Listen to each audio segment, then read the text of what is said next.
అధ్యక్ష మీరు ఇవన్నీ మీరు కూడా అర్థం చేసుకోమని మా సోదరులందరినీ కూడా కోరుతున్నా. ఎప్పుడే కానీ ఎవరికైనా మోసం చేయాలని చూస్తే ప్రజలు మనకే మోసం చేస్తారని గుర్తుంచుకోమని కూడా ఈ సందర్భంగా నేను మనవి చేస్తున్నా. అధ్యక్ష, ఏది ఏమైనా పెరుగుతున్నటువంటి జనాభాకు అనుగుణంగా 2050 మాస్టర్ ప్లాన్ను హైదరాబాద్ అభివృద్ధి కోసం ఈ ప్రభుత్వం ప్రాధాన్యం ఇస్తుంది అనేటువంటి మాట మీ ద్వారా తెలియపరుస్తున్న అధ్యక్ష. దాంట్లో మీరు కూడా భాగస్వాములు కండి.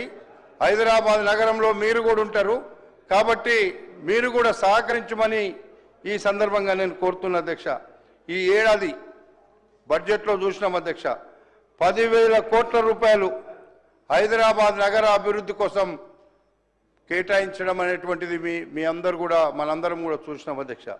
అట్లాంటి 10,000 కోట్ల రూపాయలు అభివృద్ధి కోసం కేటాయించి ఇటు నాగార్జున సాగరు అటు శ్రీశైలం హైవే వరకు ఒక కొత్త సిటీ దాదాపు 30,000 ఎకరాలలో ఫ్యూచర్ సిటీ నిర్మించాలనేటువంటి ఒక మంచి ఉద్దేశంతో మరి ఆలోచన చేస్తుంటే దాన్ని కూడా మీరు వ్యతిరేకిస్తున్నారు అనేటువంటిది అది మంచిది కాదు. మన హైదరాబాద్ నగరం రేపు రాబోయేటువంటి రోజుల్లో మనం హైదరాబాద్ నగరంలో అడిగేస్తే మరి దాటేటువంటి పరిస్థితి రేపు రాబోతుంది భవిష్యత్తులో అనేటువంటి మాట కూడా మీకు మనవి చేస్తున్నా అధ్యక్ష. అందుకే ఫ్యూచర్ సిటీని అభివృద్ధి చేసేదానికి హెచ్ఎండిఏ ఈరోజు మనకి హెచ్ఎండిఏ ఎప్పుడో పెట్టినటువంటి హుడాను హెచ్ఎండిఏ చేసినారు. హెచ్ఎండిఏ ఈరోజు అంతకంటే మిన్నగా హైదరాబాద్ నగరాన్ని అమెరికానో లండనో చేయాలి అంటే సాధ్యమయ్యేది ఒక్క ఫ్యూచర్ సిటీలోనే అనేటువంటి మాట మీకు ఈ సందర్భంగా మనవి చేస్తున్నా అధ్యక్ష. అది ఒక ఫ్యూచర్ సిటీ ద్వారానే, ఒక కొత్త నగరం ద్వారానే అలాంటి నగరం తయారవుతుంది. అందులో మీరు కూడా అందరూ కూడా అందులో నివాసం ఉండడానికి మొదలే జాగ్రత్త పడండి. లేకపోతే ఈరోజు జూబ్లీ హిల్స్లో బంజారా హిల్స్లో ఉన్న రేట్ల కంటే ఎక్కువ అక్కడ పెరగడానికి అవకాశం ఉందనేటువంటి మాట మీకు నేను మనవి చేస్తున్నా అధ్యక్ష. అందుకే మా సోదరులందరినీ కూడా ఈ హౌజ్లో ఉన్నారు, జాగ్రత్త పడి అందరూ కూడా మీరు ఎమ్మెల్యే మనకు ప్లాట్లు ఇస్తారని ఆలోచించకండి. ప్లాట్లు వాళ్ళు ఇచ్చినా ఇవ్వకపోయినా ఈరోజు మనం సరసమైన ధరలకే అక్కడ భూములు దొరుకుతున్నాయి. అందరూ కూడా అందులో తీసుకుంటే మేము కూడా ఆనందపడతాం. అరే నా నియోజకవర్గంలో అందరూ వచ్చున్నారని నాకు కూడా సంతోషాలు.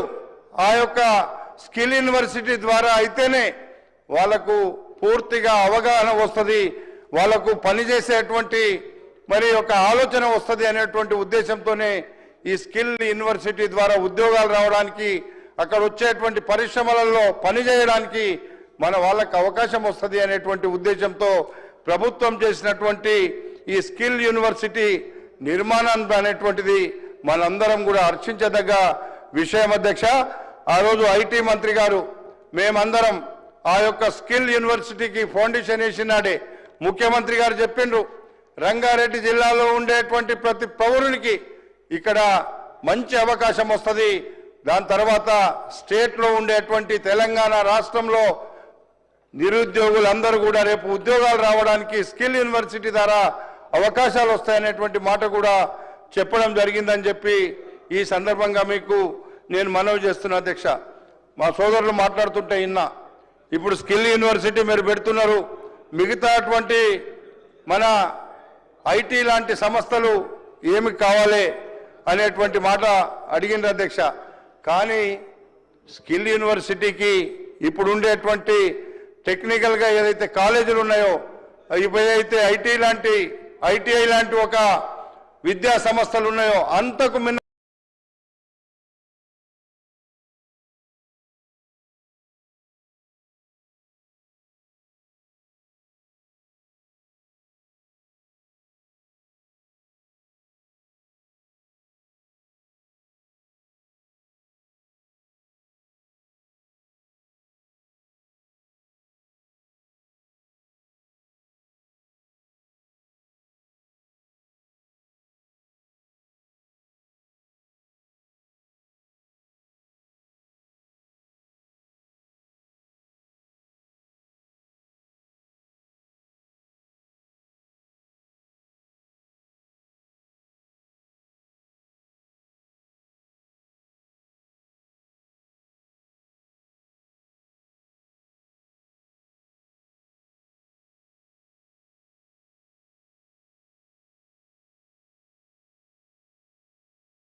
ఈ స్కిల్ యూనివర్సిటీ ఈరోజు మన అవసరాలను బట్టి ఆ స్కిల్ యూనివర్సిటీలో వాళ్లకు నైతికమైనటువంటి ఒక కార్యక్రమం ఇచ్చేటువంటి కార్యక్రమం తీసుకునేటువంటి పరిస్థితి